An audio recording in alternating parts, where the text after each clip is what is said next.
നമുക്ക് പ്രാർത്ഥിക്കാം.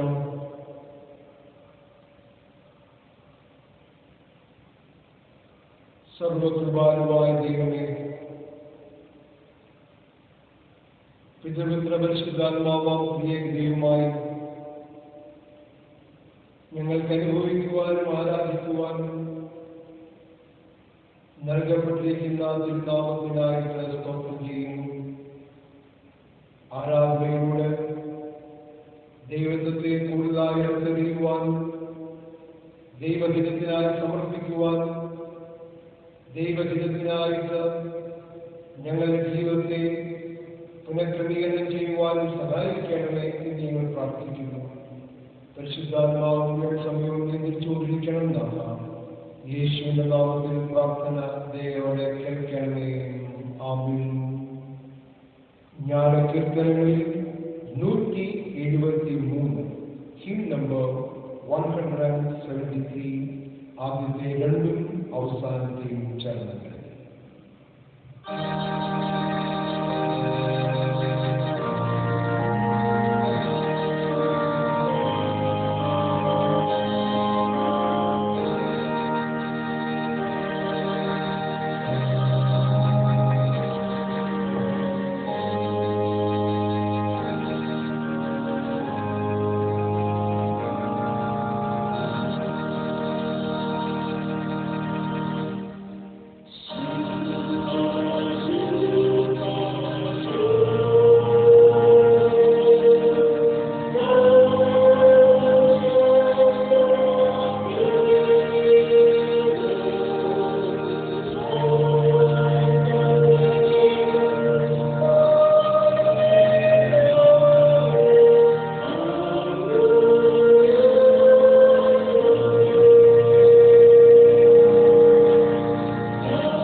അവന്റെ ന്യായവിധികൾ എത്ര അപ്രമേയവും അവന്റെ വഴികൾ എത്ര അഗോചരവുമാകുന്നു.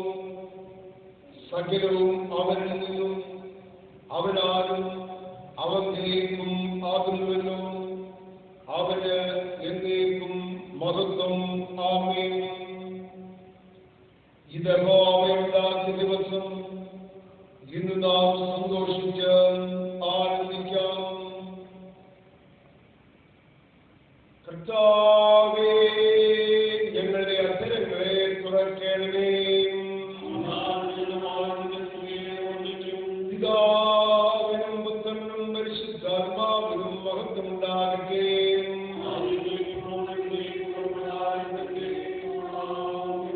ത്രിത്വത്തിന് സ്തുതി. സൈന്യങ്ങളുടെ ദൈവമായ കർത്താവ് പരിശുദ്ധൻ പരിശുദ്ധൻ പരിശുദ്ധൻ. ആകാശഭൂമി നിന്റെ മഹത്വം കൊണ്ട് നിറഞ്ഞിരിക്കുന്നു. മഹോന്നതനായ കർത്താവേ, നിനക്ക് മഹത്വമുണ്ടാകട്ടെ.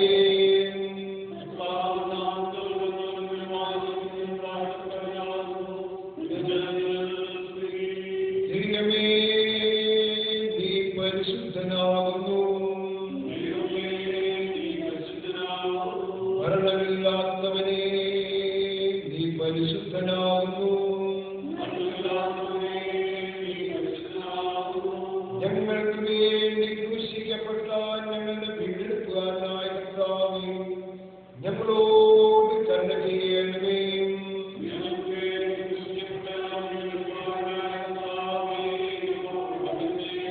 പരിശുദ്ധാത്മാവായ കർത്താവേ, ഞങ്ങളോട് കരുണ ചെയ്യണമേ.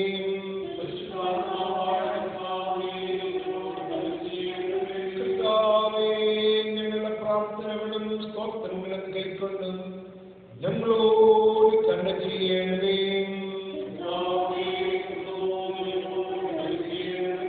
സർവശക്തനായ ദൈവമേ, ഞങ്ങളുടെ കർത്താവായ യേശുക്രിസ്തു മുഖാന്തരം ഞങ്ങളുടെ ആരാധനയും സ്തോത്രവും തിരുമുമ്പാകെ അർപ്പിക്കുന്നതിനായി ഞങ്ങൾ നിന്റെ സന്നിധിയിലേക്ക് വന്നിരിക്കുന്നു.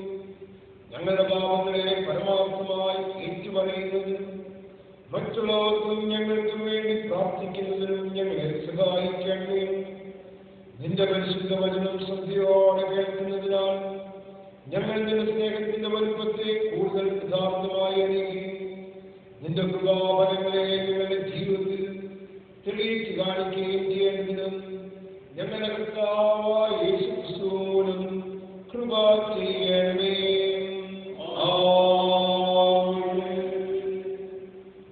നമുക്ക് പാപമില്ല എന്ന് നാം പറയുന്നുവെങ്കിൽ നമ്മെ തന്നെ വഞ്ചിക്കുന്നു.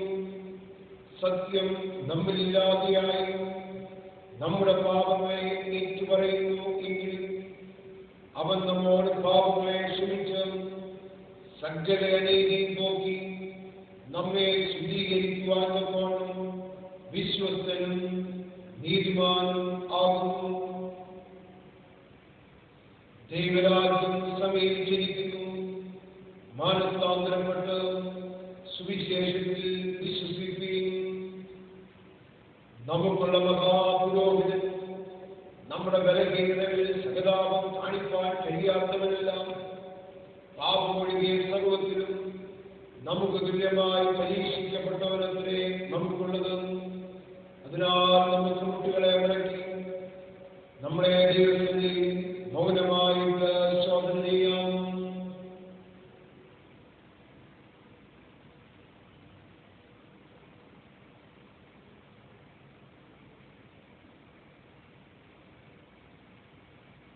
ഒന്നിച്ച് പ്രാർത്ഥിക്കാം. സർവശക്തി മഹാകരുണ പിതാവേ, ഞങ്ങൾ കാണാതെ പോയ ആളുകളെ പോലെ നിന്റെ വഴിയിൽ ജീവിക്കുന്നു. ഞങ്ങൾ സുഖങ്ങളെയും വിചാരങ്ങളെയും മോഹങ്ങളെയും ഞങ്ങളെ അനുസരിച്ച് നടന്നിരിക്കുന്നു. ഞങ്ങൾ നിന്റെ വിശുദ്ധനെ വിധിച്ചിരിക്കുന്നു. ഞങ്ങൾക്ക് ഏത് കാര്യങ്ങളെ ചെയ്യാതിരിക്കും. ഞങ്ങൾ സൗഖ്യവുമില്ല അശ്വന്മാരായ കുട്ടിക്കാരായ ഞങ്ങളോട് കണ്ണീരുണ്ടാകണമേ.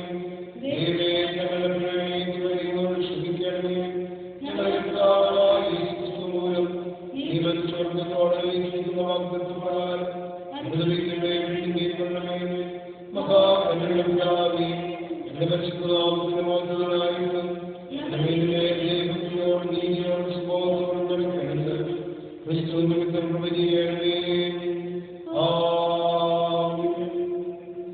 സർവശക്തനും കരുണയുള്ളവനുമായ കർത്താവും പാപങ്ങളുടെ മോചനവും മാപ്പും ജീവിതം ക്രമപ്പെടുത്തുന്ന അവസരവും പരിശുദ്ധാത്മാവിന്റെ കൃപയും നിങ്ങൾക്ക് നൽകുമാറാകട്ടെ.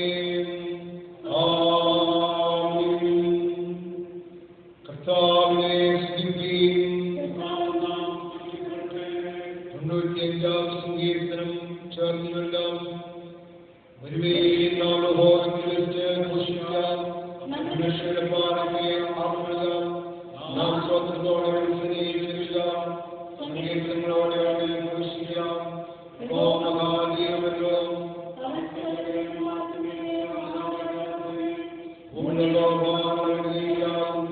പർവ്വതശിഖരങ്ങളും അവളുടെ സമുദ്രങ്ങളുടെ അവളിനെ ഉണ്ടാക്കി കരയും മലിഞ്ഞിരിക്കുന്നു.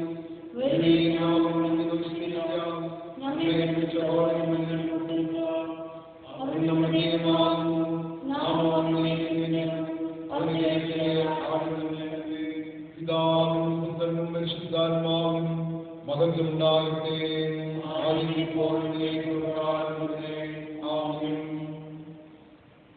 സങ്കീർത്തനം 98.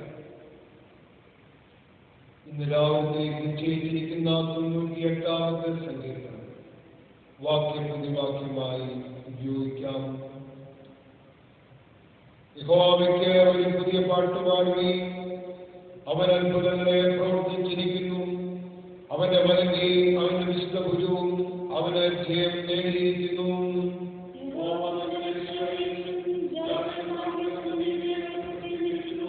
അവൻ ഇസ്രായേൽ ഗൃഹത്തിന് ജനതയെയും വിശ്വസ്തതയും ഓർത്തിരിക്കുന്നു. ഭൂമിയുടെ അതിർത്തികളൊക്കെ നമ്മുടെ ദൈവത്തിന്റെ രക്ഷ കണ്ടിരിക്കുന്നു.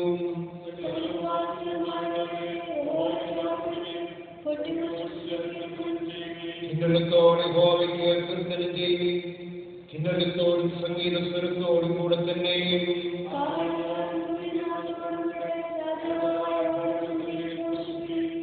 സമുദ്രവും അതിന്റെ നിറവും ഭൂതലവും അതിൽ വസിക്കുന്നവരും മുഴങ്ങട്ടെ.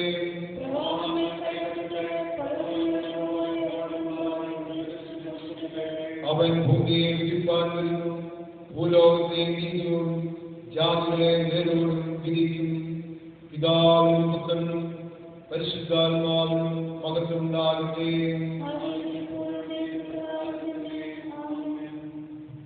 ഇപ്പോൾ 1-ാം ഭാഗം വായിക്കുന്നു.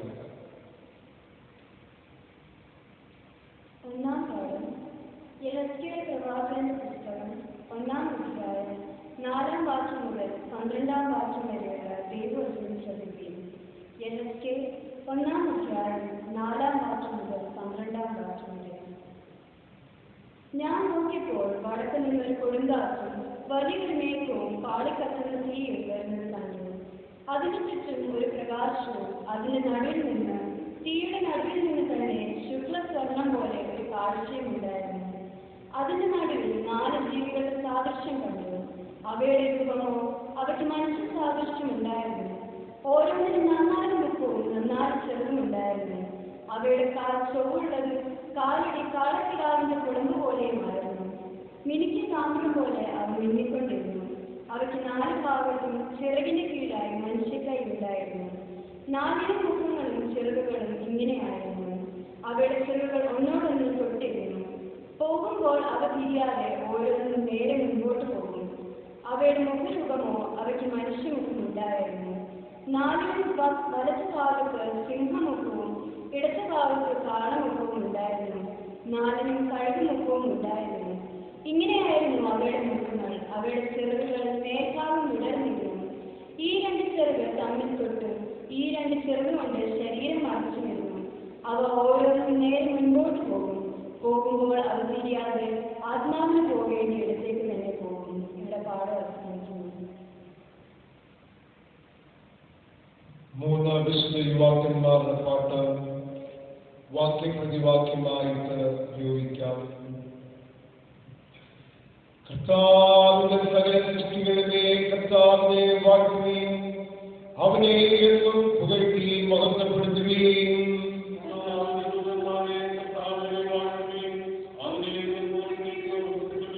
ആകാശങ്ങളെ കർത്താവിനെ വാഴ്ത്തുകയും ആകാശവിധാനത്തിന് മീതെയുള്ള വെള്ളങ്ങളെ കർത്താവിനെ വാഴ്ത്തുകയും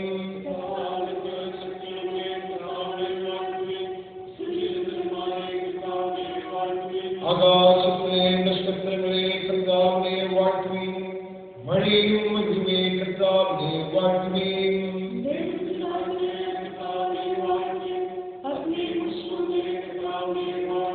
ശീതകാലവും ഉഷ്ണകാലവുമേ കർത്താവിനെ വാഴ്ത്തുകയും മഞ്ഞും ഉറച്ച മഞ്ഞുമേ കർത്താവിനെ വാഴ്ത്തുകയും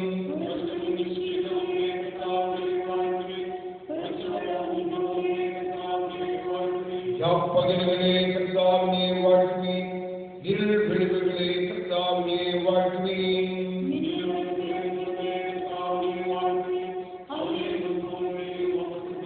ഭൂമി കർത്താവിനെ വാഴ്ത്തട്ടെ, അത്രയുമല്ല അവനെയും പുകഴ്ത്തി മഹത്വപ്പെടുത്തുകയും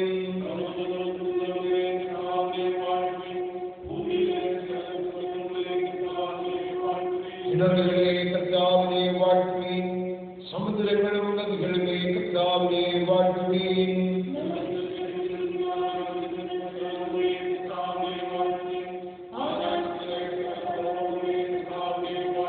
സകലമൃഗങ്ങളും കന്നുകാലികളുമേ കർത്താവിനെ വാഴ്ത്തുകയും മനുഷ്യമക്കളെ കർത്താവിനെ വാഴ്ത്തുകയും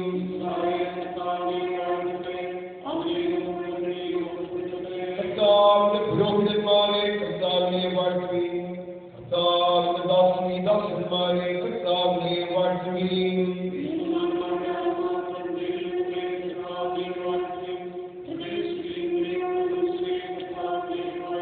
ഹനന്യാവും അശ്ശര്യാവും മീശായേലുമേ കർത്താവിനെ വാഴ്ത്തുകയും അവനെ എന്നും പുകഴ്ത്തി മഹത്വപ്പെടുത്തുകയും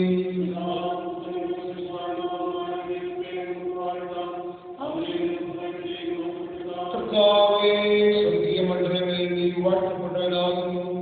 നീ എന്നിലേക്ക് സ്തുതിക്കപ്പെടുന്നവനും എല്ലാറ്റിനും നീ മഹോന്നതനും ആകുന്നുവല്ലോ. ഇപ്പോൾ രണ്ടാം പാഠം വായിക്കുന്നു. രണ്ടാം പാഠം അപ്പോസ്തലനായ വിശുദ്ധ പൗലോസ് കൊരിന്ത്യർക്ക് രണ്ടാം ലേഖനം 13-ാം അധ്യായം 11-ാം വാക്യം മുതൽ 14-ാം വാക്യം വരെയുള്ള തിരുവചനം ശ്രദ്ധിക്കുകയും 2 കൊരിന്ത്യർ 13-ാം അധ്യായം 11-ാം വാക്യം മുതൽ 14-ാം വാക്യം വരെ. തീർച്ചയ്ക്ക് സഹോദരന്മാരെ സന്തോഷിക്കുകയും യഥാസ്ഥാനത്തോടെ ആശ്വസിച്ചുകൊള്ളുകയും ഏക മനസ്സുള്ളവരാകുകയും സമാധാനത്തോടെ ഇരിക്കുകയും എന്നാൽ സ്നേഹത്തിന്റെയും സമാധാനത്തിന്റെയും ദൈവം നിങ്ങളോടുകൂടി ഇരിക്കും. വിശുദ്ധ ചുംബനം കൊണ്ട് അന്യോന്യ വന്ദനം ചെയ്യുകയും വിശുദ്ധന്മാരെല്ലാവരും നിങ്ങൾക്ക് വന്ദനം ചൊല്ലുന്നു. കർത്താവായ യേശുക്രിസ്തുവിന്റെ കൃപയും ദൈവത്തിന്റെ സ്നേഹവും പരിശുദ്ധാത്മാവിന്റെ കൂട്ടായ്മയും നിങ്ങൾ എല്ലാവരോടും കൂടെ ഇരിക്കുമാറാകട്ടെ. ഇവിടെ പാഠം അവസാനിക്കുന്നു. സഭയുടെ പാട്ട് ചീടി വാക്യപ്രതിവാക്യമായിട്ട് ഉപയോഗിക്കും. ദൈവമേ, നിന്നെ ഞങ്ങൾ സ്തുതിക്കുന്നു. കർത്താവിയാകുന്നു എന്ന് ഞങ്ങൾ അനുസരിച്ചു കൊള്ളുന്നു. സകല ദൈവദൂതന്മാരും പരമണ്ഡലങ്ങളും അവയിലുള്ള സകല അധികാരങ്ങളും നിന്നെ നോക്കി ആർക്കുന്നു.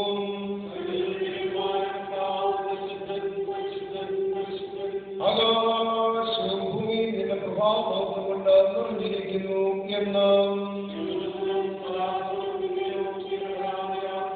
അപ്പോസ്തലന്മാർ പ്രഭാവസമൂഹം നിന്നെ സ്തുതിക്കുന്നു. രക്തസാക്ഷിക്കാരുടെ ശ്രേഷ്ഠ സൈന്യം നിന്നെ സ്തുതിക്കുന്നു.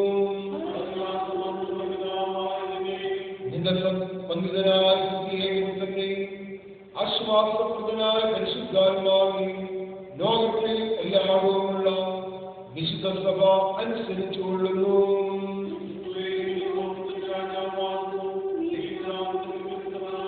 മനുഷ്യരെ രക്ഷിപ്പാൻ നീ പരമേറ്റപ്പോൾ കന്യകയുടെ ഗർഭത്തെ എടുത്തില്ല.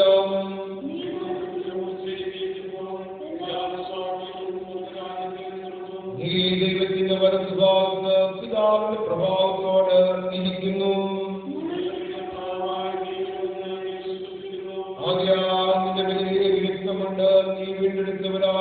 സഹായിക്കണം എന്ന് ഞങ്ങൾ നിന്നോട് അപേക്ഷിക്കുന്നു. കർത്താവേ, നിന്റെ ജനങ്ങളെ രക്ഷിച്ച് നിന്റെ അവകാശത്തെ അനുഗ്രഹിക്കണമേ.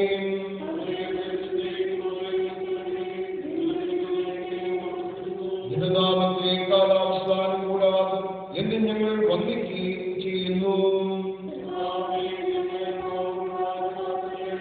കർത്താവേ, ഞങ്ങളോട് കരുണയുണ്ടാകണമേ, ഞങ്ങളോട് കരുണയുണ്ടാകണമേ.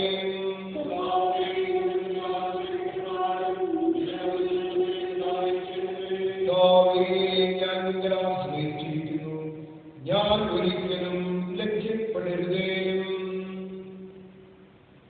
വിശുദ്ധ സുവിശേഷം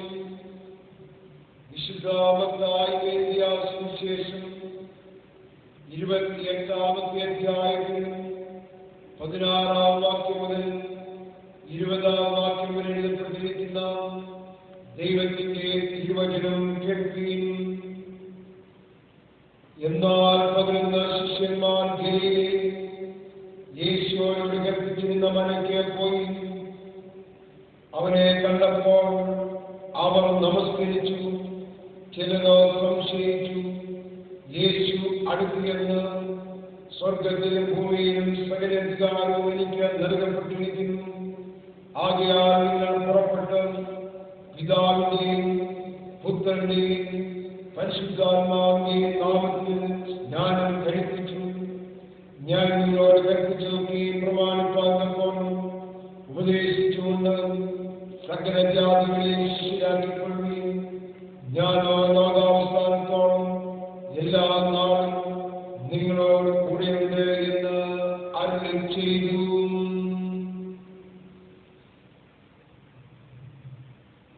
ജ്ഞാനകീർത്തനങ്ങളിൽ 186 ആദ്യത്തെയും അവസാനത്തെയും ചരണങ്ങൾ 1-16.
നിങ്ങൾക്കെല്ലാവർക്കും സ്നേഹവന്ദനം.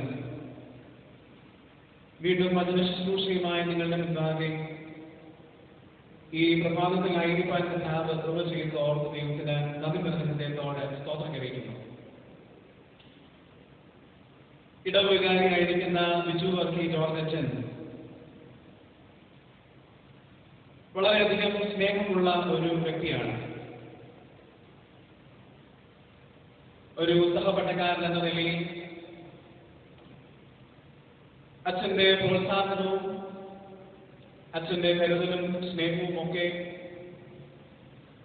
എനിക്ക് ഏറെ ഗുണമാണ്. അച്ഛന്റെ 100% സ്നേഹത്തിന് പ്രതിഫലമായി 1% പോലും സ്നേഹം തിരികെ നൽകുവാൻ സാധിക്കുന്നില്ല എങ്കിൽ എന്നെ സംബന്ധിച്ചിടത്തോളം അതൊരു പരാജയമാണ്. ഞാനും അച്ഛനുമായിട്ടുള്ള വ്യക്തിപരമായ ജീവിതത്തിൽ അതൊരു പരാജയമായി എന്റെ ഭാഗത്തു നിന്ന് ഉണ്ടാകുവാൻ ഇടയുണ്ട്. അപ്പോഴുമുള്ള ഒരു സംഗതി, അച്ഛൻ എന്നെ 100% സ്നേഹിക്കുന്നു. അതാണ് പരിധിയില്ലാത്ത അൺകണ്ടീഷണൽ ലവ് എന്ന് പറയുന്നത്.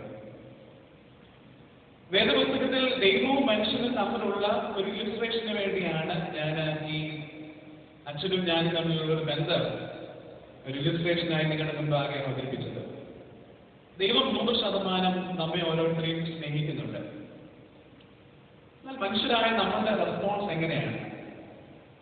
ദൈവം നമ്മെ 100% സ്നേഹിക്കുമ്പോഴും അതിന്റെ 1% മടക്കി നൽകുവാനായിട്ട് നമുക്ക് സാധിക്കുന്നുണ്ടോ എന്ന് നമ്മളൊന്ന് ശോധന ചെയ്യേണ്ടത് ആവശ്യമാണ്. ഇന്ന് തൃത്വ ഞായറാഴ്ച നാം ആചരിക്കുകയാണ്. അതിനാപൂർവമായ ചില ചിന്തകളെ ഉൽപ്പത്തി പുസ്തകത്തിൽ നിന്ന് ആരംഭിച്ചുകൊണ്ട് നിങ്ങളുമായിട്ട് പങ്കുവയ്ക്കട്ടെ. ഉൽപ്പത്തി പുസ്തകത്തിൽ 1-ാം അധ്യായത്തിൽ ദൈവം മനുഷ്യനെ സൃഷ്ടിക്കുന്നുണ്ട്. ദൈവം തന്നോട് കൂടെ ഇരിക്കുവാനും തന്നോട് സംസാരിക്കുവാനും തന്നോടുള്ള നല്ല നിമിഷങ്ങളെ പങ്കുവയ്ക്കുവാനും വേണ്ടിയൊക്കെയാണ് ദൈവം ആദമിനെയും ഹവ്വയെയും സൃഷ്ടിക്കുന്നത്. എന്നാൽ ആദമോ ഹവ്വയെ ദൈവത്തിന്റെ ആ സ്നേഹത്തെ കാണുവാനോ മനസ്സിലാക്കുവാനോ സാധിക്കുന്നില്ല. അവർ നഷ്ടപ്പെട്ടു പോകുമ്പോഴും ദൈവം അവരെ അന്വേഷിച്ച് ഏദൻ തോട്ടത്തിലൂടെ നടക്കുന്ന ഒച്ച അവർ കേട്ടതായി ആ വേദപുസ്തക ഭാഗത്ത് എഴുതിയിരിക്കുന്നു. പിന്നീട് നാം വായിക്കുന്നു, മനുഷ്യൻ പാപം ചെയ്തു, ദൈവവുമായിട്ടുള്ള ബന്ധത്തിൽ വിള്ളലൊക്കെ ഉണ്ടായി, മനുഷ്യന് പലപ്പോഴും ദൈവത്തെ സ്നേഹിക്കുവാനായിട്ട് പരാജയപ്പെടുന്നു. അപ്പോഴും ദൈവം അൺകണ്ടീഷണലായി, പരിധിയില്ലാതെ, അൺഫെയിലിംഗ് ലവ്, ഒരിക്കലും പരാജയപ്പെടാത്ത ദൈവത്തിന്റെ സ്നേഹം നമുക്കവിടെയൊക്കെ കാണുവാൻ സാധിക്കും. ഇസ്രായേൽ മക്കളുടെ ജീവിതത്തിൽ പുറപ്പാട് പുസ്തകത്തിലും പിന്നീട് രാജാക്കന്മാരുടെ പുസ്തകങ്ങളിലും പിന്നീട് പ്രവാചകന്മാരുടെ, ചെറിയ പ്രവാചകന്മാരുടെയും വലിയ പ്രവാചകന്മാരുടെയും ഒക്കെ പുസ്തകത്തിൽ നാം ഈ ദൈവത്തിന്റെ പരിധിയില്ലാത്ത സ്നേഹത്തെ കുറിച്ച് വായിക്കുകയും പഠിക്കുകയും ഒക്കെ ചെയ്യുന്നു. ഇത് തൃത്വ ഞായറാഴ്ച ആചരിക്കുമ്പോൾ ഈ ഭാഗം നമ്മൾ മനസ്സിലാക്കുമ്പോൾ ഒരു കാര്യം നിങ്ങളുടെ ശ്രദ്ധയിലേക്ക് പെടുത്തട്ടെ. യേശു ക്രിസ്തു ഈ ദൈവത്തിന്റെ സ്നേഹത്തെ റെപ്രസെന്റ് ചെയ്യുകയാണ്. പിതാവായ ദൈവത്തിന്റെ സ്നേഹത്തെ, the true love of God, represent ചെയ്യുന്നത് യേശു കർത്താവാണ്. കഴിഞ്ഞ ആഴ്ച നാം പെന്തക്കോസ്ത് ഞായറാഴ്ച ആചരിക്കുകയുണ്ടായി. സ്വർഗാരോഹണത്തിന് ശേഷം പെന്തക്കോസ്ത് ഞായറാഴ്ചയ്ക്ക് ശേഷമാണ് നമ്മൾ ട്രിനിറ്റി സൺഡേ അല്ലെങ്കിൽ തൃത്വ ഞായറാഴ്ച ആചരിക്കുന്നത്. ഒരു പക്ഷേ എന്തുകൊണ്ടാണ് ഈ സഭ ഈ അൽമനാക്ക് തയ്യാറാക്കുമ്പോൾ ഈ ഒരു ഓർഡർ പ്രിപ്പയർ ചെയ്തിരിക്കുന്നത്, അല്ലെങ്കിൽ ഈ ഒരു ക്രമം എന്തുകൊണ്ടാണ് വെച്ചിരിക്കുന്നത് എന്ന് നാം മനസ്സിലാക്കുന്നത് നല്ലതായിരിക്കും. യേശു സ്വർഗാരോഹണം ചെയ്ത സമയത്ത് നാം ഇത് വായിച്ചത് കേട്ടതുപോലെ, പിതാവിന്റെയും പുത്രന്റെയും പരിശുദ്ധാത്മാവിന്റെയും നാമത്തിൽ നിങ്ങൾ സ്നാനം കഴിപ്പിച്ചു ഭൂലോകമെല്ലാം പോയി എന്ന് സാക്ഷികളായി തീരണമെന്ന് ശിഷ്യന്മാരോട് ആവശ്യപ്പെടുകയാണ്. ശിഷ്യന്മാർക്ക് പിന്നീട് അവർ പോയി അതിനുവേണ്ടി കാത്തിരുന്നു. പരിശുദ്ധാത്മാവ് അവർക്ക് ലഭിക്കുന്നു. അപ്പോസ്തല പ്രവർത്തനങ്ങളുടെ പുസ്തകം 2-ാം അധ്യായത്തിൽ 13 മുതലുള്ള ഭാഗങ്ങളിൽ നമ്മളത് വായിക്കുന്നുണ്ട്. പരിശുദ്ധാത്മാവിന് വേണ്ടി കാത്തിരുന്നു. പരിശുദ്ധാത്മാവിനെ അവർക്ക് ലഭിച്ചു. അപ്പോൾ അസെൻഷൻ, സ്വർഗാരോഹണം സംഭവിച്ചു. അതിനുശേഷം പെന്തക്കോസ്ത് സംഭവിച്ചു. അതിനുശേഷമാണ് ട്രിനിറ്റി സൺഡേ നമ്മൾ ആചരിക്കുന്നത്. ഈ ട്രിനിറ്റി സൺഡേ ആചരിക്കുമ്പോൾ ദ ട്രൈയൂൺ ഗോഡ്, തൃത്വ ദൈവം, പിതാവും പുത്രനും പരിശുദ്ധാത്മാവുമായ ദൈവത്തിന്റെ ഈ ഉദ്ദേശ പങ്കാളിത്തത്തിൽ അല്ലെങ്കിൽ ഈ ഒരു പങ്കാളിത്തം നമ്മളെയും കൂടെ ദൈവം കൂട്ടി യോജിപ്പിക്കുന്നു എന്ന് നമുക്ക് ഈ ട്രിനിറ്റി സൺഡേയിൽ കാണുവാനായിട്ട് സാധിക്കും. കൂട്ടത്തിൽ കൂട്ടുവാനായിട്ട് പലപ്പോഴും നാം കൊള്ളാതെ ഇരുന്നപ്പോഴും കൂട്ടത്തിൽ കൂട്ടുവാനായിട്ട് ദൈവം തയ്യാറായി എന്നുള്ളതിന്റെ ഒരു സൂചനയാണ്. ദൈവത്തിന് വലിയ പദ്ധതിയുടെ ഭാഗമാക്കി നമ്മെ തീർത്തു. അതുകൊണ്ടാണ് അവസാനം പരിശുദ്ധാത്മാവിനെ നൽകിയത്. ദൈവത്തിന്റെ സ്നേഹത്തിന്റെ ആ വലുപ്പത്തെ എത്തിച്ചേർന്ന് നിൽക്കുന്ന ഒരു അനുഭവമാണ് ഈ ട്രിനിറ്റി സൺഡേ തൃപ്തിനേറ നമ്മെ സൂചിപ്പിക്കുന്നത്. ദൈവം തന്റെ സ്വന്തം പുത്രനെ ഈ ലോകത്തിലേക്ക് നൽകി കുരിശില് സ്നേഹം പ്രദർശിപ്പിച്ചു. അതിനുശേഷം പിന്നെയും നമുക്കൊരു കാര്യവിചാരകനെ നൽകി പരിശുദ്ധാത്മാവിനെ നൽകി. പരിശുദ്ധാത്മാവിനെ നൽകിയതിനു ശേഷവും നമ്മെ തന്റെ ഉദ്ദേശത്തിൽ പങ്കാളികളാക്കി തീർക്കുന്നതാണ് ഈ ട്രിനിറ്റി സൺഡേയിൽ നമുക്ക് കാണുവാനായിട്ട് സാധിക്കും. അതുകൊണ്ട് ദൈവത്തിന്റെ ഈ അൺകണ്ടീഷണൽ ലവ്, പരിധിയില്ലാത്ത, ഒരിക്കലും പരാജയപ്പെടാത്ത അൺഫെയിലിംഗ് ലവിന്റെ വലിയൊരു ദർശനമാണ് ഈ തൃത്വ ഞായറാഴ്ച നമുക്ക് കാണുവാനായിട്ട് സാധിക്കുന്നത്. എന്നാണ് കർത്താവ് പറഞ്ഞത്, ഞാനോ ലോകാവസാനത്തോളം എല്ലാ നാളും നിങ്ങളോട് കൂടിയിരിക്കും. ത്രിയേക ദൈവം, പിതാവും പുത്രനും പരിശുദ്ധാത്മാവുമായ ത്രിയേക ദൈവം നമ്മോട് കൂടെയുണ്ട്. മാറി നിൽക്കുന്ന ഒരു എൻറ്റൈറ്റി അല്ല, നമ്മളിൽ നിന്ന് മാറി നിൽക്കുന്ന ഒരു എൻറ്റൈറ്റി അല്ല ഈ തൃത്വം എന്ന് പറയുന്നത്. പിന്നെയോ നാം ആദ്യം കാണുന്നത് പോലെ, ഉൽപ്പത്തി പുസ്തകത്തിൽ നാം വായിച്ചതുപോലെ മനുഷ്യനോട് കൂടെ ചേർന്ന് നടക്കുവാൻ അഗ്നിസ്തംഭമായും മേഘസ്തംഭമായും പ്രവാചകന്മാരിലൂടെ ശബ്ദിക്കുന്ന ശബ്ദമായും പുത്രനായ യേശുക്രിസ്തുവിലൂടെ വചനം ജഡമായി തീർന്ന ഇൻകാർണേറ്റഡ് ഫോമിലൂടെയും ഒക്കെ ദൈവം നമ്മോട് എന്നും സംസാരിച്ചു കൊണ്ടിരിക്കുന്നു. നമ്മെ ആ വലിയ ഉദ്ദേശത്തിന്റെ പങ്കാളികളാക്കി തീർക്കുന്ന വലിയൊരു സാക്ഷ്യമാണ്, വലിയൊരു ദർശനമാണ് ഈ തൃത്വ ഞായറാഴ്ച നമുക്ക് കാണുവാനായിട്ട് സാധിക്കും. ദൈവത്തിന്റെ ആ ഉദ്ദേശത്തിലേക്ക് ദൈവം കാണിച്ചു തരുന്ന ആ സ്നേഹത്തോടുള്ള ഒരു പ്രതികരണമായി ഈ തൃത്വത്തെ മനസ്സിലാക്കുവാനായിട്ട് ചില ചിന്തകളെ നിങ്ങളുമായിട്ട് ഈ വേദഭാഗത്ത് നിന്ന് ചിന്തിക്കുവാനായിട്ട് ഞാൻ ആഗ്രഹിക്കുകയാണ്. ട്രിനിറ്റി എന്ന് പറയുന്നത് ഒരുപക്ഷെ കോംപ്ലക്സ് ആയിട്ടുള്ള ഒരു സബ്ജക്റ്റ് ആയിരിക്കാം. പിതാവും പുത്രനും പരിശുദ്ധാത്മാവും എങ്ങനെയാണ് ഒന്നിൽ മൂന്നായിരിക്കുന്നത്, മൂന്ന് ഫോം എങ്ങനെയാണ് ഒന്നായിരിക്കുന്നത് എന്ന് ചിന്തിച്ചു കഴിഞ്ഞാൽ പക്ഷെ മാത്തമാറ്റിക്കലി നമുക്കത് മനസ്സിലാക്കുവാനായിട്ട് സാധിക്കുകയില്ല. കാരണം ഗണിത ശാസ്ത്രത്തിന് അതിൻ്റെതായ ലിമിറ്റേഷൻസ് ഉണ്ട്. അതിനൊക്കെ അതീതമാണ് പിതാവായ ദൈവവും പുത്രനായ ദൈവവും പരിശുദ്ധാത്മാവായ ദൈവവും മൂവരും ഒന്നിൽ വസിക്കുന്നു എന്ന് നമുക്ക് മനസ്സിലാക്കുവാൻ സാധിക്കും. ദൈവം ഏകനാണ് എന്ന് പഴയ നിയമത്തിൽ പറയുന്നുണ്ട്. ഏകനായ ദൈവത്തിന്റെ 3 ഫോംസ് ആണ്, അല്ലെങ്കിൽ 3 ഡയമെൻഷൻസ് ആണ് ഈ തൃത്വം എന്ന് നമുക്ക് ഏറ്റവും ലളിതമായിട്ട് ചിന്തിക്കാം. ഒന്നാമതായിട്ട് പിതാവായ ദൈവം. വേദപുസ്തകത്തില് യഹൂദന്മാരുടെ ചിന്തയില് ആവർത്തന പുസ്തകം 6-ാം അധ്യായം 4-ാം വാക്യത്തിൽ പറയുന്ന ഒരു കാര്യമുണ്ട്, ഒരു നിയമമുണ്ട്, ഞാനല്ലാതെ അന്യ ദൈവം നിങ്ങൾക്ക് ഉണ്ടാകരുത്. അതായത് ഒറ്റ ദൈവം, ഒരു ദൈവം, ഞാനല്ലാതെ ഒരു ദൈവം നിങ്ങൾക്ക് ഉണ്ടാകരുത് എന്ന് അവരോട് പറയുകയാണ്. പഴയ നിയമത്തിൽ ഉൽപ്പത്തി പുസ്തകത്തിൽ എലോഹിം എന്ന വാക്ക് ഉപയോഗിക്കുമ്പോൾ അതിലൊരു പ്ലൂറൽ ഫോമാണ്, ബഹുവചനമാണ്. നാം സൃഷ്ടിക്കുക, അനന്തരം നാം നമ്മുടെ സ്വരൂപത്തിൽ നമ്മുടെ സാദൃശ്യപ്രകാരം മനുഷ്യനെ സൃഷ്ടിക്കുക എന്ന് പറയുന്നത് ഒരു പ്ലൂറൽ ഫോമാണ്. അപ്പോൾ പിതാവും പുത്രനും പരിശുദ്ധാത്മാവും ആ സൃഷ്ടി പ്രക്രിയയിൽ ഉണ്ടായിരുന്നു അല്ലെങ്കിൽ സംബന്ധിച്ചിരുന്നു എന്ന് നമുക്ക് ആ ഭാഗത്ത് നിന്ന് കാണാൻ സാധിക്കും. പഴയ നിയമ ഭാഗങ്ങളിൽ പുസ്തകങ്ങളൊക്കെ പഠിക്കുമ്പോൾ ഈ ദൈവത്തെക്കുറിച്ച് ഒരുപാട് ഇമേജസ് നമുക്ക് കാണാൻ സാധിക്കും. കോപിക്കുന്ന ദൈവം, ശാസിക്കുന്ന ദൈവം, ശിക്ഷിക്കുന്ന ദൈവം, പ്രതികാരം ചെയ്യുന്നവനായ ദൈവം. ഈ ഒരു തരത്തിലാണ് വേദപുസ്തക രചയിതാക്കളൊക്കെ ദൈവത്തെ വിവരിച്ചിരിക്കുന്നത്. ട്രൂ റെപ്രസെന്റേഷൻ, ഒരു വ്യത്യസ്തമായ ഒരു അവതരണമാണ് യേശു കർത്താവ് പുതിയ നിയമത്തിൽ നൽകുന്നത്. സുവിശേഷങ്ങളിൽ കർത്താവ് പറയുന്ന വാക്യം ദൈവത്തെ അല്ലെങ്കിൽ ദൈവത്തെ പിതാവായ ദൈവം എന്നാണ് അവിടെ പരിചയപ്പെടുത്തുന്നത്. യോഹന്നാന്റെ സുവിശേഷം 8-ാം അധ്യായം 54-ാമത്തെ വാക്യത്തിൽ പറയുന്നത് പിതാവാണ് എന്നെ ലോകത്തിലേക്ക് അയച്ചിരിക്കുന്നത്.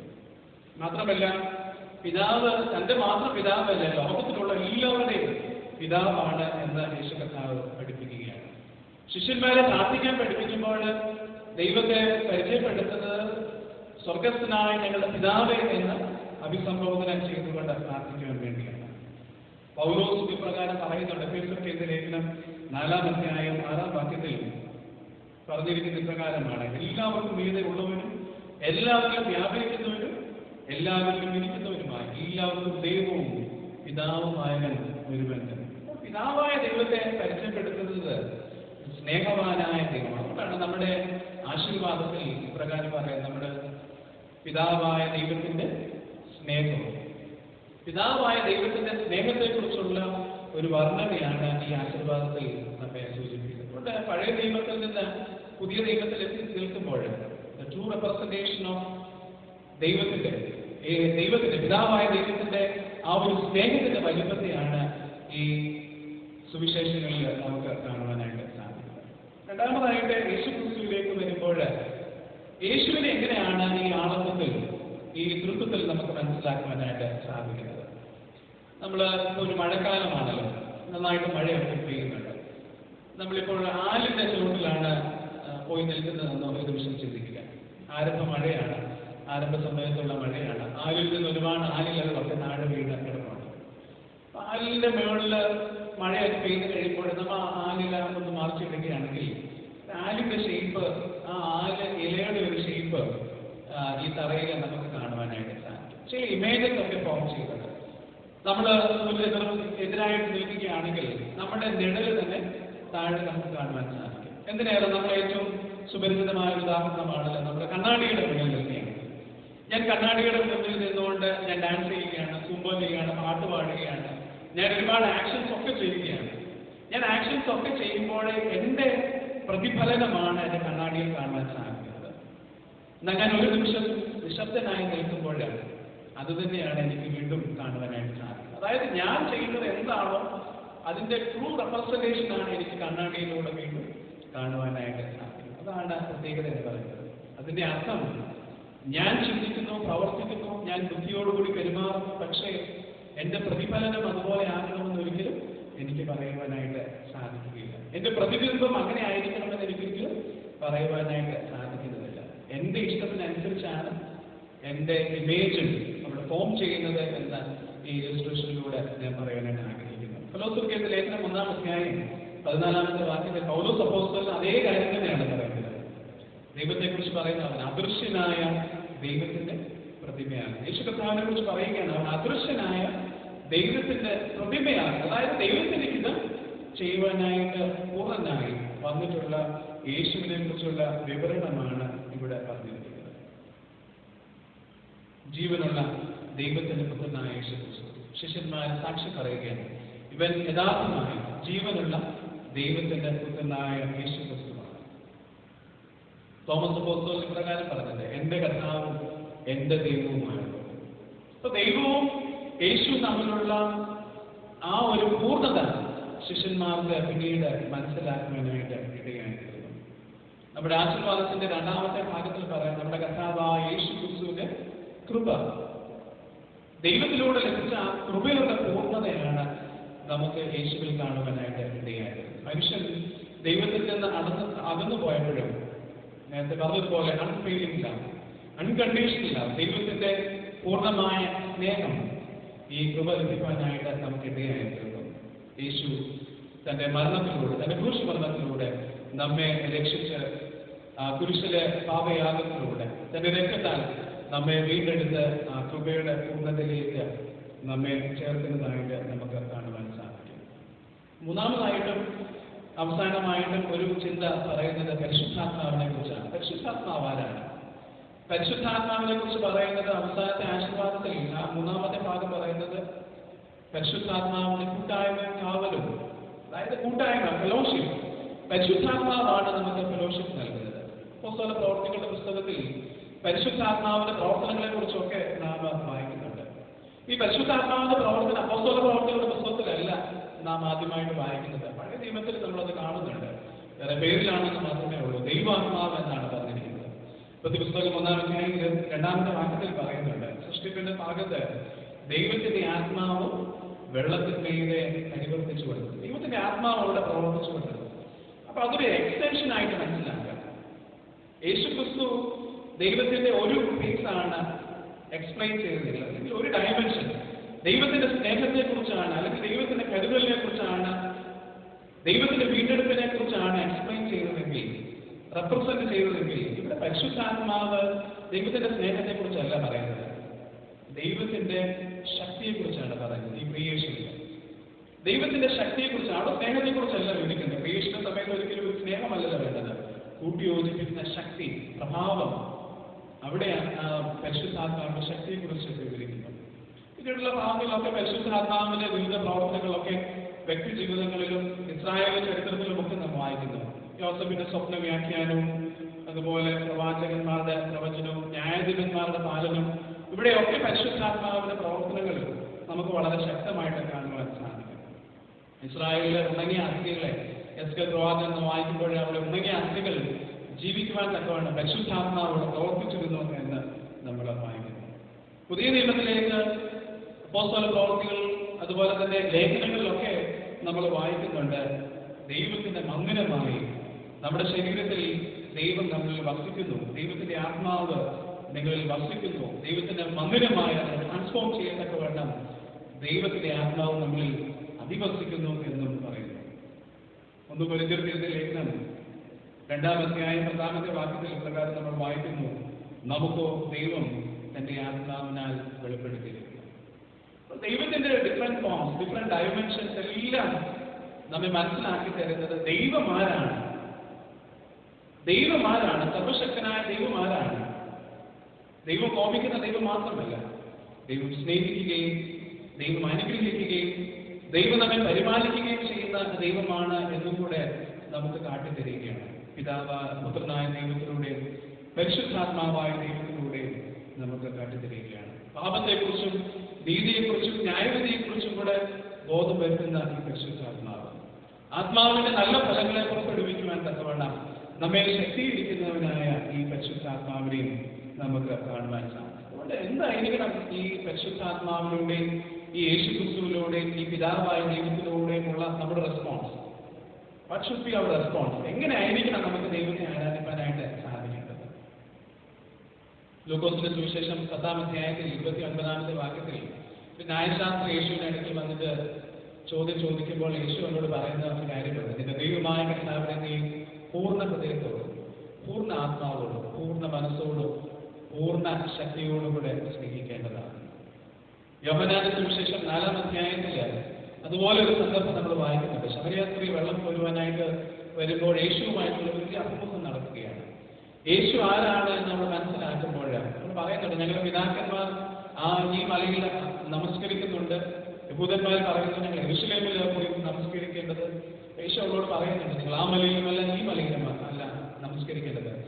സത്യ നമസ്കാരികൾ ദൈവത്തെ ആത്മാവിലും സത്യത്തിലും നമസ്കരിക്കണം എന്ന് പറയുന്നത്. ദൈവത്തെ നമ്മൾ ശരിയായിട്ട് മനസ്സിലാക്കണം. The true self of God, ദൈവം ആരാണ് എന്ന് മനസ്സിലാക്കുവാനായിട്ടുള്ള ഒരു അവസരമാണ് ഈ തൃത്വം നമ്മെ ഓർമ്മിപ്പിക്കുന്നത്. ഞാൻ പറഞ്ഞതുപോലെ കഴിഞ്ഞ ആഴ്ച നാം പരിശുദ്ധാത്മ ദാനത്തെക്കുറിച്ച് അല്ലെങ്കിൽ പരിശുദ്ധാത്മാവിന്റെ പ്രവർത്തനത്തെക്കുറിച്ച് നമ്മൾ മനസ്സിലാക്കി. ദൈവം നമ്മെ ഇന്നും ഈ സാക്ഷ്യത്തിൽ അല്ലെങ്കിൽ ഈ സുവിശേഷ ഇതിനു വേണ്ടി നമ്മെ അയക്കുന്ന ദൈവമാണ്. ആ പങ്കാളിത്തത്തിന് വേണ്ടി നമ്മെ ക്ഷണിക്കുന്ന ദൈവമാണ്. ആ പങ്കാളിത്തത്തിലേക്ക് നമ്മെ കൂട്ടി യോജിപ്പിക്കുന്ന ദൈവമാണ്. ട്രിനിറ്റിയുടെ എക്സിസ്റ്റൻസ് എന്ന് പറയുന്നത് തന്നെ മനുഷ്യനോട് ചേർന്ന് ചിന്തിക്കുമ്പോൾ മാത്രമാണ്.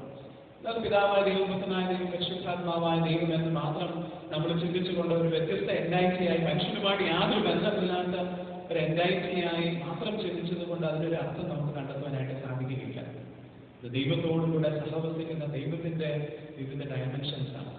നമ്മെ ആശ്വസിപ്പിക്കുന്ന ദൈവമാണ്. ദൈവത്തിന്റെ കൃപ നമുക്ക് ലഭ്യമാകുന്ന യേശുക്രിസ്തുവിന്റെ സാന്നിധ്യമാണ്.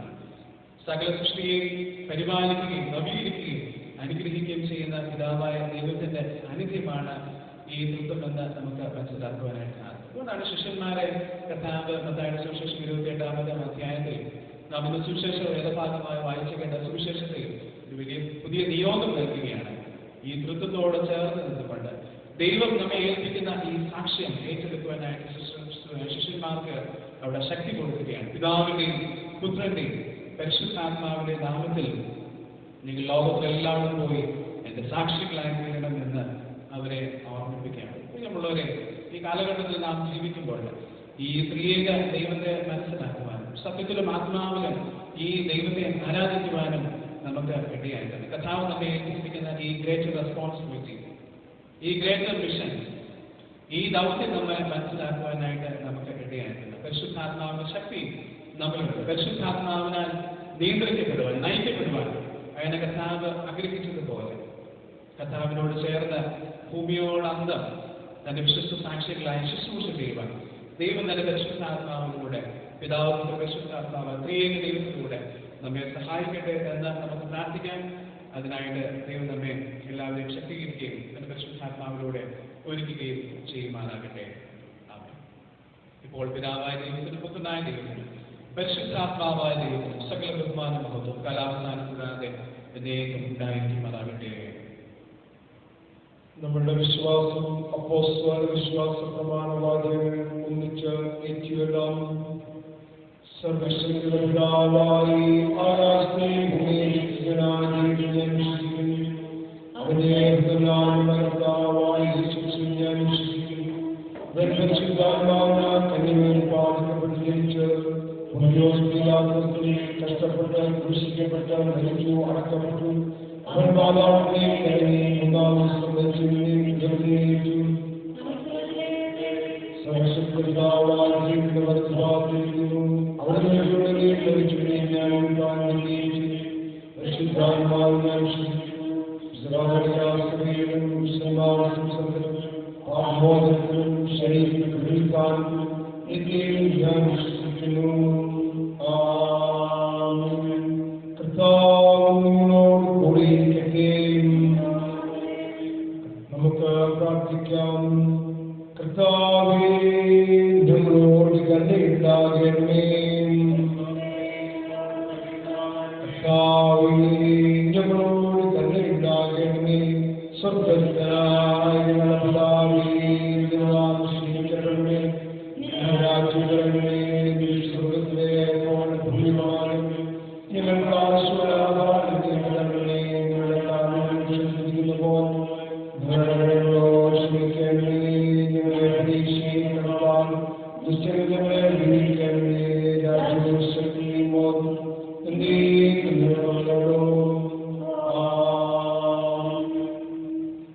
ഇന്നത്തേക്കുള്ള പ്രത്യേക അപേക്ഷ വിവിധ മുഖാന്തരങ്ങൾ കൂടെ ഞങ്ങളുടെ പൂർവ്വ മാതാപിതാക്കൾക്ക് നിന്നെ തന്നെ വെളിപ്പെടുത്തി എന്നും ജീവിക്കുന്ന നിത്യനായ ദൈവമേ, തൃത്വത്തിന്റെ മർമ്മം അറിയുവാനും ഏറ്റുപറയുവാനും ഞങ്ങളെ വിശ്വാസത്തിലും ഭക്തിയിലും ദൃഢപ്പെടുത്തണമേ. വിശ്വാസത്തിന് അടിസ്ഥാനപ്പെട്ട് സകലജനങ്ങളെ നിന്റെ ശിഷ്യത്തിലേക്ക് ആകർഷിക്കുവാൻ നിന്നോടും പരിശുദ്ധാത്മാവിനോടും കൂടെ ഏകദൈവമായി കാലാവസ്ഥാനങ്ങളായി ജീവിച്ചു വാഴുന്ന യേശു ക്രിസ്തു മൂലം ഞങ്ങൾക്ക് കൃപ ചെയ്യണമേ. ആമേൻ. വിദ്യാഭ്യാസ വർഷ ആരംഭ പ്രാർത്ഥന. വിവേകത്തിന്റെയും പരിജ്ഞാനത്തിന്റെയും ഉറവിടമായ കർത്താവേ, വിദ്യാർത്ഥി സമൂഹത്തെ ഞങ്ങൾ തൃക്കരങ്ങൾ വരവേൽപ്പിക്കുന്നു. നിർമ്മലതയും സമാധാനവും ശാന്തതയും അനുസരണവും കൊണ്ട് അവരെ നിറച്ച് ഉത്കൃഷ്ടപാതയിൽ സഞ്ചരിക്കുവാൻ അവരെ നീതിയും കരുണയും നന്മയും അഭ്യസിപ്പിക്കണമെന്ന് നിന്നോട് പരിശുദ്ധാത്മാവിനോടുകൂടെ ഏകദൈവമായ കാലാവസ്ഥാനങ്ങളായി ജീവിച്ചു വാഴുന്ന യേശു ക്രിസ്തു മൂലം ഞങ്ങൾ അപേക്ഷിക്കുന്നു. ആമേൻ. ഈ ആഴ്ചയിൽ പിറന്നാൾ വിവാഹവാർഷികം ആഘോഷിച്ചവർക്ക് വേണ്ടി നമുക്ക് പ്രാർത്ഥിക്കാം. സർവകൃപാലുവായ ദൈവമേ, ജീവിതത്തിൽ ഒരു വർഷം കൂടെ പിന്നിടുവാൻ ഞങ്ങളുടെ പ്രിയപ്പെട്ടവരെ നീ സഹായിക്കുന്ന കൃപയ്ക്കായിട്ട് സ്തോത്രം ചെയ്യുന്നു. സമ്പദ്വകരമായ ലോകത്തിൽ എത്ര അത്ഭുതകരമായി നീ സൂക്ഷിക്കുന്നു എന്ന് തിരിച്ചറിയുവാൻ, ആ ദൈവസന്നിധിയെ പൂർണ്ണമായി വിധേയപ്പെടുത്തുവാൻ, ദൈവിക സൗഭാഗ്യങ്ങൾ അനുഭവിക്കുവാൻ, മറ്റുള്ളവർക്ക് നന്മയുള്ളവരായി ജീവിക്കുവാൻ ഞങ്ങളുടെ പ്രിയമുള്ളവരെ സഹായിക്കണമേ എന്ന് ഞങ്ങൾ പ്രാർത്ഥിക്കുന്നു. നിന്റെ കാവലും നിന്റെ അനുഗ്രഹവും ഇനിയുള്ള കാലങ്ങളിൽ അനുഭവിച്ച് നിന്നെ മഹത്വപ്പെടുത്തി ജീവിക്കുവാൻ അവർ കഴിയാകണമെന്ന് യേശുവിന്റെ നാമത്തിൽ അപേക്ഷിക്കുന്നത് ദൈവമേ കേൾക്കണമേ. ആമേൻ. വ്യത്യസ്തങ്ങളായ വിഷയങ്ങളെ ദൈവസന്നിധി സമർപ്പിച്ചുകൊണ്ട് നമുക്ക് പ്രാർത്ഥിക്കാം. രാജ്യം നേരിടുന്ന വളരെ ഭയാനകമായ അന്തരീക്ഷത്തെ നമുക്ക് ദൈവകരങ്ങളിൽ സമർപ്പിച്ചുകൊണ്ട് വീണ്ടും പ്രാർത്ഥിക്കാം. ദൈവമേ, മഹാമാരി ഒരവസാനം ഉണ്ടാകുവാൻ ഇടയാകട്ടെ എന്ന് നമുക്ക് പ്രത്യേകം പ്രാർത്ഥിക്കാം. അവരുടെ പ്രവർത്തിക്കുവാൻ നിയോഗിക്കപ്പെട്ടവർക്ക് വേണ്ടി പ്രത്യേകം നമുക്ക് മധ്യസ്ഥത ചെയ്യാം.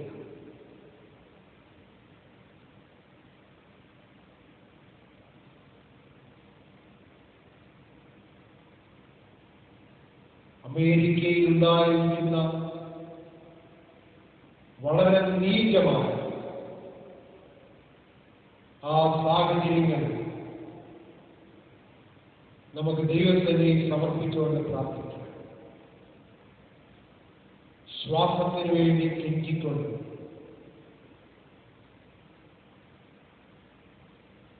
ഒരാൾ മരിക്കേണ്ടി വരുന്ന സാഹചര്യം ഒട്ടും ഭൂഷണമല്ലാത്ത ഒരു സംഗതി തന്നെയാണ്.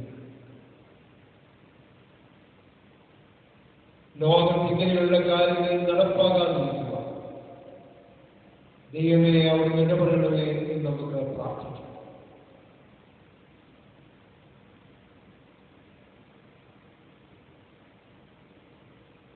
ദൂരസ്ഥലങ്ങളിലായിരിക്കുന്ന കുടുംബാംഗങ്ങളെ എല്ലാം ദൈവസന്നിധിയിൽ ഓർക്കണം. നമ്മളുടെ വ്യത്യസ്തങ്ങളായ ആവശ്യങ്ങൾ കഴിയുന്നവർക്ക് വേണ്ടി പ്രാർത്ഥിക്കാം. ജീവിതത്തിന്റെ ഏകാന്തതകൾ, ശാരീരികമായ രോഗങ്ങൾ, മക്കളുടെ വിവാഹത്തെ കുറിച്ചുള്ള ആകുലതകൾ, ജോലിയില്ലാതെ വിഷമിക്കുന്നവർ, സാമ്പത്തിക ഞെരുക്കങ്ങൾ അനുഭവിക്കുന്നവർ, സ്വസ്ഥതയില്ലാത്ത വീടുകൾ, പല ലഹരികൾക്കും അടിമകളായിരുന്ന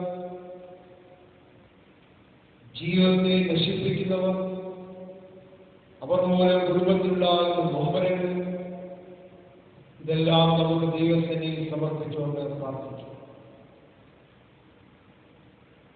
ഒരു വിദ്യാഭ്യാസ വർഷം ആരംഭിച്ചിരിക്കുന്നു.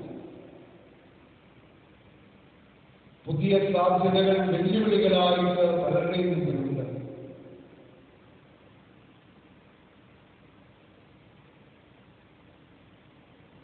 ദൈവമേ, ഈ സാഹചര്യങ്ങളൊക്കെ മാറും. ഒന്നിച്ച് സ്കൂളിൽ കുട്ടികൾക്ക് വരുവാനും പഠിക്കുവാനും പഠിപ്പിക്കപ്പെടുവാനും അനുകൂലമായ സാഹചര്യം ഇത്രയും വേഗം ഒരുക്കി തരണമേ എന്ന് നമുക്ക് പ്രാർത്ഥിക്കാം. ആരാധനാലയങ്ങൾ തുറക്കപ്പെടുവാൻ പോകുന്നു എന്നറിയുന്നവർക്ക് നമുക്ക് ദൈവത്തിന് സ്തോത്രം ചെയ്യാം. ആഴ്ചകളായി ആലയത്തിൽ നിന്ന് വരുവാൻ നമുക്ക് സാധിക്കും. ഒത്തിരി പരിമിതികളൊക്കെ ഉണ്ടാവും. എങ്കിലും ദൈവം നമുക്ക് വേണ്ടി ആലയം തുറന്നു എന്ന് ഓർത്ത് സ്തോത്രം ചെയ്യും. അതിനുവേണ്ടി ഒരു ഒരുക്കം നമുക്ക് നൽകിത്തരണമേ എന്ന് പ്രാർത്ഥിക്കാം.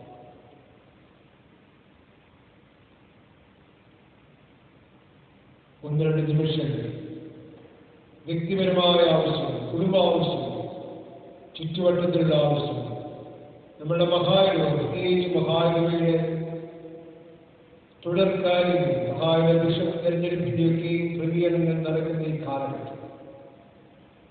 എല്ലാ കാര്യങ്ങളും സ്വന്തമായി ഉചിതമായിട്ട് ക്രമീകരിക്കപ്പെടുവാൻ ഇടയാക്കണമേ എന്ന് എല്ലാവർക്കും പ്രാർത്ഥിക്കും. ദൈവഹിതമാണ് നിറവേറ്റപ്പെട്ടത്.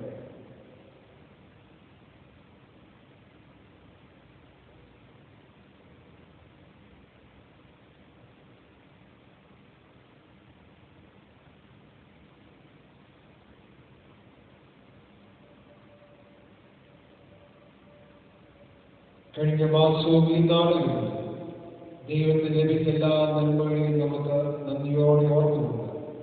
പൊതുവിലുള്ള സ്തോത്ര പ്രാർത്ഥനയിൽ ഒത്തുചേരാം. സർവശക്തിയുള്ള ദൈവമേ, സകലകഥകളെയും പിതാവേ, യോഗ്യരായ യാതൊരു സകല മനുഷ്യരോടും നിനക്കുള്ള സകലം ആദ്യങ്ങളായിട്ടും ഞങ്ങളുടെ മഹാവിനിയോഗമായ സ്തോത്രങ്ങളെ ഞങ്ങളെ പരിപാലിക്കുകയും ഈ ആയുസ്സിലെ സകലങ്ങൾക്ക് വേണ്ടി എല്ലാത്തിനും മേലായ യേശുക്രിസ്തു മൂലം ലോകത്തെ വീണ്ടെടുക്കാതിനും ചൂടാത്ത സ്നേഹത്തിന് വേണ്ടി കൃപാവഴിക്ക് വേണ്ടിയും ഭൗതിക ആശയ്ക്ക് വേണ്ടിയും ഞങ്ങൾ നിന്നെ സ്തുതിക്കുന്നു. നിന്നെ സ്നേഹിക്കുന്നവരെ ഞങ്ങളുടെ നാടുകയും ശിശുയോട് നീതിയോടും അങ്ങനെ ഞങ്ങളുടെ ഭരണത്തിൽ മാത്രമല്ല ഞങ്ങൾ നിങ്ങളുടെ സ്ത്രീയെ കുറ്റപ്പെടുത്തേണ്ടത്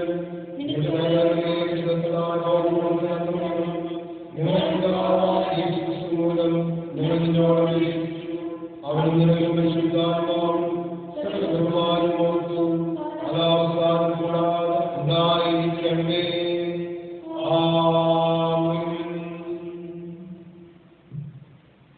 കഴിഞ്ഞ ഒന്നിലധികം മാസങ്ങളിൽ ഓൺലൈൻ ആരാധന നടത്തി അത് നടത്തുവാൻ സഹായിച്ചവരെ നദിയോടെ വീണ്ടും ഞാൻ ഈ സമയത്ത് ഓർക്കുന്നു. ഓൺലൈൻ ആരാധനയിൽ വളരെ താല്പര്യത്തോടെ പങ്കെടുത്ത എല്ലാവരെയും ഞാൻ നന്ദിയോടെ ഓർക്കുന്നു. പ്രാർത്ഥനയിൽ ഓർക്കുന്നതുപോലെ അടുത്ത ആഴ്ച ആരാധനാലയം തുറക്കപ്പെടും എന്ന് വിശ്വസിക്കുന്നു. ആരാധനയുടെ ക്രമീകരണങ്ങളെ കുറിച്ച് വിശദാംശങ്ങൾ ലഭ്യമായതിനു ശേഷം കമ്മിറ്റിയുമായി ആലോചിച്ച് നിങ്ങളെ വാട്സാപ്പിലൂടെ അറിയിക്കുന്നതാണ്. അതിൽ ഏവരും സഹകരിക്കണം എന്ന പ്രത്യേകം ഞാൻ ഓർമ്മിപ്പിക്കുന്നു. വിദ്യാഭ്യാസ വർഷം ആരംഭിച്ചിരിക്കുന്നു. എല്ലാ കുട്ടികൾക്കും സന്തോഷമുള്ള വിദ്യാഭ്യാസ വർഷം ഞാൻ സഭയുടെ പേരിൽ ആശംസിക്കുന്നു. സൺഡേ സ്കൂൾ ഓൺലൈൻ ക്ലാസ്സുകളുണ്ട്. നമ്മുടെ കുഞ്ഞുങ്ങൾ സൺഡേ സ്കൂൾ ഓൺലൈൻ ക്ലാസ് പ്രയോജനപ്പെടുത്തണം. പ്രീ മാരിറ്റൽ കൗൺസിലിംഗ് ഓൺലൈനായിട്ട് ഇപ്പോൾ ലഭ്യമാണ്. അതിന് ആവശ്യമുള്ളവർ പ്രയോജനപ്പെടുത്തിയാൽ മാത്രമേ വിവാഹങ്ങൾ നടക്കുകയുള്ളൂ എന്നുകൂടെ പ്രത്യേകം ഓർമ്മിപ്പിക്കുന്നു. ഈ ആഴ്ചയിൽ നമ്മുടെ ഇടവകകളൊക്കെ പ്രിന്റ് ചെയ്ത് നമ്മളുടെ വീടുകളിൽ എത്തിക്കുവാൻ ആഗ്രഹിക്കുന്നുണ്ട്. ഈ പിന്നത്തെ മാസങ്ങളിൽ പിറന്നാൾ, വിവാഹ വാർഷികങ്ങൾ, മറ്റുള്ള കവറുകളും അതിൻ്റെ കൂടെ നൽകുന്നതാണ്. സാമ്പത്തികമായി ബുദ്ധിമുട്ടുള്ളവരാരും കവറിനെ ഓർത്ത് ക്ഷമിക്കേണ്ട. ബാക്കിയുള്ളവർ നമ്മളുടെ ആവശ്യങ്ങൾ മനസ്സിലാക്കണം. ഇതുവരെ നമുക്ക് ഒരു കുറവുമില്ല. എല്ലാ കാര്യങ്ങളും മുടക്കം കൂടാതെ നടത്തുവാൻ നമുക്ക് സാധിച്ചു. എന്നാൽ സാമ്പത്തികമായ വെല്ലുവിളി നമ്മളുടെ മുന്നിലുണ്ട്. അത് മനസ്സിലാക്കി പ്രാപ്തിയുള്ളവർ പ്രാപ്തി പോലെ സഹകരിക്കണം എന്നുകൂടെ സ്നേഹത്തോടെ ഞാൻ ഓർമ്മിപ്പിക്കട്ടെ. ദൈവം നമ്മെ അനുഗ്രഹിക്കട്ടെ. പ്രാർത്ഥിക്കാം. സർവശക്തിയുടെ ദൈവമേ, നിന്നെ നോക്കിവിളിക്കുന്നവരാകുന്ന ജനങ്ങളുടെ പ്രാർത്ഥനകളെ കരുണയോടെ കേൾക്കണമെന്ന് ഞങ്ങൾ നിന്നോട് അപേക്ഷിക്കുന്നു. ഇന്നിന്റെ കാര്യങ്ങളെ ചെയ്യേണ്ടതാകുന്നു എന്നവർ കണ്ടറിയുവാനും അവയെ വിശ്വസ്തയോടെ നിവർത്തിക്കുവാനും അവർക്ക് പ്രതീശക്തി ലഭിക്കുവാനും ഞങ്ങളുടെ കർത്താവായ യേശുക്രിസ്തു മൂലം കൃപ നൽകണമേ. ആമേൻ. പിതാവും പുത്രനും പരിശുദ്ധാത്മാവുമായ സർവശക്തനായ ദൈവത്തിന്റെ കൃപകളും അനുഗ്രഹങ്ങളും പ്രിയരേ നാമെല്ലാവരോടുകൂടെ എന്നേക്കും ഉണ്ടായിരിക്കട്ടെ. ആമേൻ. ക്രിസ്തീയ ഗീതങ്ങളിൽ 328 ആദ്യത്തെയും അവസാനത്തെയും ചർച്ച.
നമുക്ക് സമാധാനത്തോടെ പോകാം. ആമേൻ.